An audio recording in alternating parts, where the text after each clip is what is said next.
अस्सलामुअलैकुम प्यारे बच्चों। आज का जो हमारा पाठ है हिंदी में वो है पाठ 14, भारत कोकिला सरोजनी नायडू। तो सभी बच्चे अपनी बुक्स निकाल लें और मेरे साथ रीडिंग करेंगे और जो डिफ़िकल्ट वर्ड्स हैं उनको अंडरलाइन भी करते चलेंगे, ठीक है।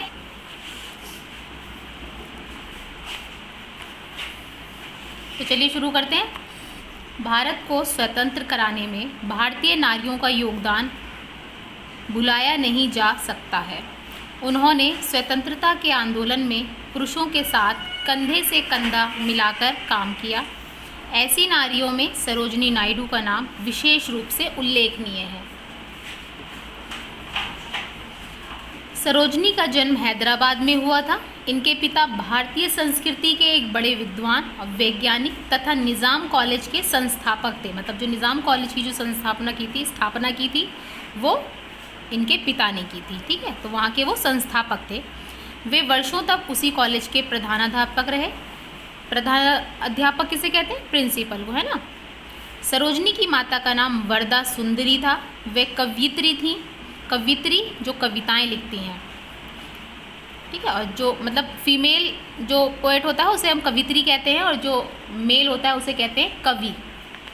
तथा बंगला भाषा में कविताएं लिखती थी। ये बंगाली थी, तो बंगला भाषा इनकी जो लैंग्वेज है वो बंगला है, तो बंगला भाषा में ही ये कविताएं लिखती थी। बचपन से ही सरोजनी को पुस्तकों से प्यार था। उन्होंने कुल 12 वर्ष की आयु में हाई स्कूल की परीक्षा उत्तीर्ण कर ली, मतलब पास कर ली, है ना। बचपन से ही इन्हें कविता पढ़ने का शौक़ था। ये बहुत अच्छा गाती थी। कुल 13 वर्ष की आयु में अंग्रेज़ी में कविता लिखकर इन्होंने लोगों को दंग कर दिया। दंग मतलब हैरान कर दिया। इनकी कविता से प्रसन्न मतलब खुश होकर वहाँ के निज़ाम ने छात्रवृत्ति देकर इन्हें इंग्लैंड पढ़ने के लिए भेज दिया। छात्रवृत्ति कहते हैं स्कॉलरशिप को। छात्रवृत्ति के नीचे आप अंडरलाइन करेंगे। पढ़ाई के साथ साथ ये कविताएँ भी लिखती रहीं। इंग्लैंड से लौटकर इन्होंने राजलू नायडू से विवाह कर लिया। जो इनके हस्बैंड का नाम था वो था राजलू, है ना, राजलू नायडू। उन दिनों भारत में अंग्रेज़ों के विरुद्ध आंदोलन चल रहा था, मतलब अंग्रेज़ों के खिलाफ। वह आंदोलन में कूद पड़ी। उन्होंने दूसरी महिलाओं को भी आंदोलन में बढ़ चढ़कर भाग लेने को प्रोत्साहित किया। सन 1932 ईस्वी में महात्मा गांधी के नमक सत्याग्रह आंदोलन में बड़े बड़े नेताओं को जेलों में बंद कर दिया गया। उस समय इनकी कुशलता के कारण आंदोलन सफल हो सका। मतलब जो नमक सत्याग्रह आंदोलन था और जो उसमें जिन नेताओं ने पार्टिसिपेट करा उनको बहुत सारे लोगों को जेल में डाल दिया गया, है ना। लेकिन जो इनकी एबिलिटी थी, जो कुशलता थी, इनकी जो योग्यता थी, उसके कारण आंदोलन को सफलता मिली। सरोजनी की योग्यता से प्रभावित होकर इन्हें कांग्रेस का अध्यक्ष बनाया गया। जब सत्याग्रह आंदोलन हुआ तो जब इनकी एबिलिटी को देखा गया तो उससे जो प्रभावित होकर इन्हें कांग्रेस का अध्यक्ष बना दिया गया। मतलब एक महिला के लिए ये बहुत सम्मान की बात थी, ये बहुत ऑनर की बात थी कि उसको अध्यक्ष बनाया गया है। उस समय देश में हिंदू मुस्लिम दंगे हो रहे थे। इन्होंने घूम घूम कर लोगों को समझाया कि स्वतंत्रता के लिए भारतीयों में मेल होना परम आवश्यक है।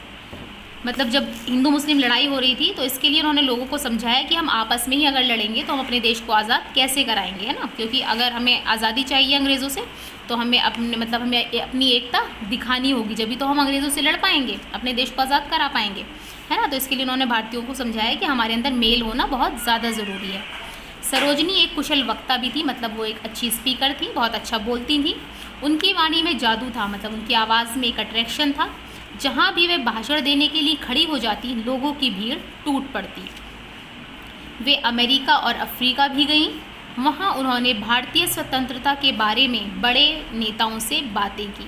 मतलब अपने भारत को आज़ाद कराने के लिए उन्होंने बड़े बड़े नेताओं से वहाँ बातें की, डिस्कशन किया। लोग उनके भाषण से प्रभावित होकर, मतलब इम्प्रेस होकर, प्रभावित को अंडरलाइन करेंगे, कहने लगे इतने महान देश को स्वतंत्रता अवश्य ही मिलनी चाहिए। मतलब जब वो अमेरिका और अफ्रीका गईं और जब लोगों से उन्होंने बात करी अपने देश को आज़ाद कराने की, तो उनके भाषण में मतलब इस कदर का अट्रैक्शन था लोगों को, इस कदर उनके भाषण ने इम्प्रेस किया कि वहाँ के जो नेता थे उन्होंने कहा भी ऐसे मतलब जहाँ जिस देश की जो लेडी है, जो जिस देश की जो औरत है, महिला है, वो इतना अच्छा बोलती है, मतलब वो अपनी बातों से हमें इतना इम्प्रेस कर रही है, तो वहाँ के इस महान देश को तो स्वतंत्रता मिलना ज़रूरी है, मतलब मिलनी चाहिए। सत्याग्रह को अंडरलाइन करेंगे। आंदोलन में भाग लेने के कारण सरोजनी को कई बार जेल भी जाना पड़ा। इससे उनका स्वास्थ्य प्रभावित हुआ, मतलब उनकी जो हेल्थ इश्यूज़ थे वो उनको होने लगे, मतलब वो फिजिकली वीक होने लगी। फिर भी उन्होंने हार नहीं मानी, वह उत्साह के साथ देश सेवा में लगी रही। उत्साह मतलब वैसे ही एक्साइटमेंट उनका बना रहा, ये नहीं कि हाँ उनकी हेल्थ इश्यूज़ अगर हो गए हैं तो उन्होंने उससे अपना हार मान ली या वो उससे कमज़ोर पड़ गई। सरोजनी जैसे महान व्यक्तित्व के लोगों के कारण सन 1947 ईस्वी में अंग्रेज़ों को हार माननी पड़ी। उन्हें भारत को स्वतंत्र करना पड़ा। स्वतंत्र होने पर यह उत्तर प्रदेश की राज्यपाल बनी, मतलब यूपी की राज्यपाल बनी, और सरोजनी सबसे पहली महिला थी जो कि राज्यपाल बनी। स्वतंत्र भारत में जो पहली राज्यपाल थी वो थी सरोजनी नायडू।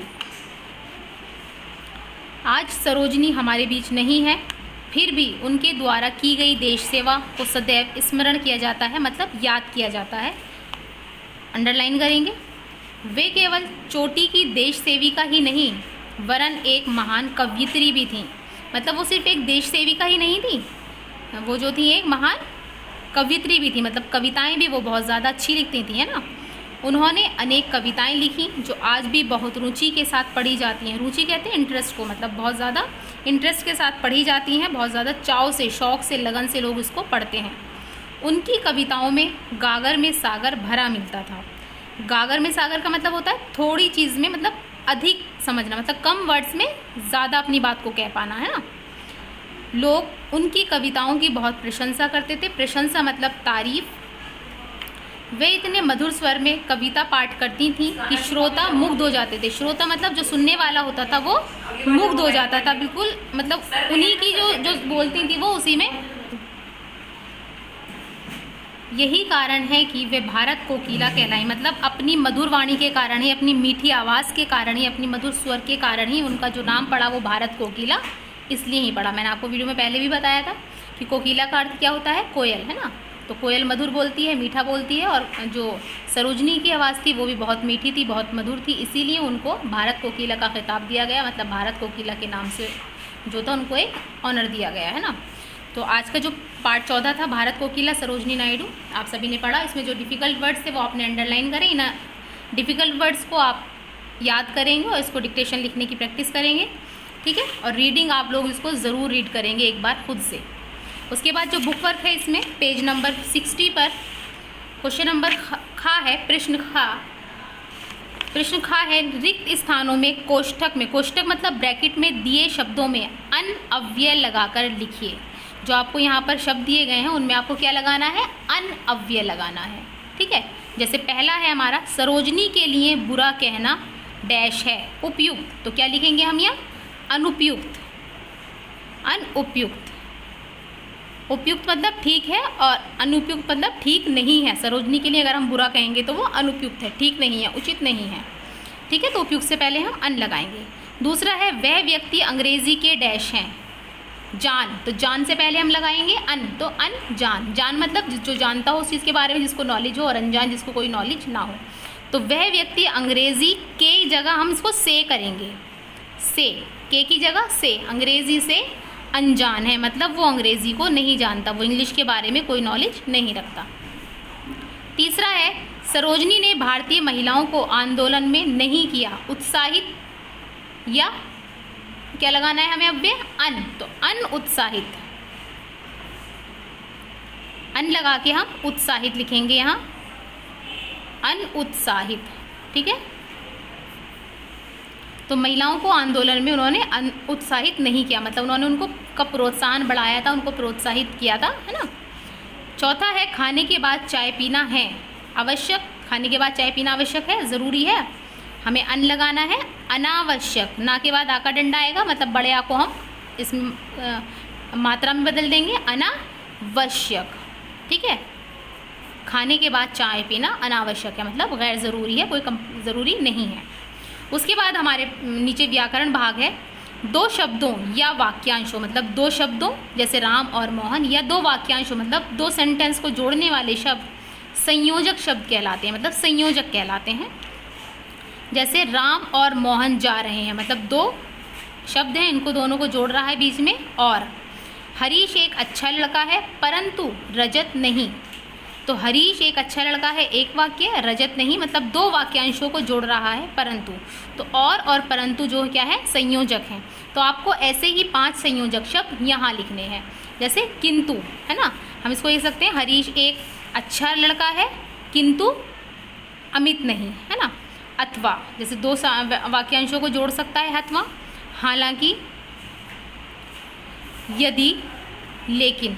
तो जो 5 संयोजक शब्द हैं वो हैं आपके किंतु, अथवा, हालांकि, यदि और लेकिन। तो आज आपका जो पार्ट 14 है, लेसन 14 है, ये आपका रीडिंग भी कर लिया हमने, इसको एक्सप्लेन भी कर लिया, और जो इसका बुक वर्क है ये भी आप लोग बुक में कंप्लीट कर लेंगे। इंशाल्लाह कल फिर मुलाकात होगी नए सब्जेक्ट के साथ, नई वीडियो के साथ। तब तक के लिए अल्लाह हाफिज़, अस्सलाम वालेकुम।